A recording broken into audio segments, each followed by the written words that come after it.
پرندوں کو رزق ان کے گھونسلوں میں نہیں ملتا، ان کو اپنے گھونسلوں سے باہر جانا ہی پڑتا ہے۔ بہت سے ایسے نوجوان ہیں جو محنت نہیں کر رہے اور وہ پریشان ہیں، اور اس بات کو وہ نہیں سمجھتے کہ محنت میں عظمت ہے، محنت میں برکت ہے۔ یہ ایک نوجوان امرود لگا رہا ہے اپنے سائیکل پر، اور یہ ہر روز صبح صبح امرود لے کر آتا ہے۔ یہ محنت کرتا ہے، امرود بیچتا ہے، اور پچھلے ٹائم یہ گول گپے لگاتا ہے۔ یہ بہت سخت محنت کرتا ہے، اور ہمارے لیے ایک سبق ہے کہ محنت کرنے والا انسان کبھی بھوکا نہیں مرتا۔ محنت کرنے میں عظمت ہے، محنت کرنے میں برکت ہے۔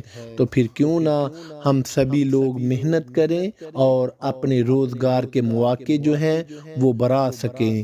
اللہ مجھے اور آپ کو عمل کی توفیق عطا فرمائے، آمین۔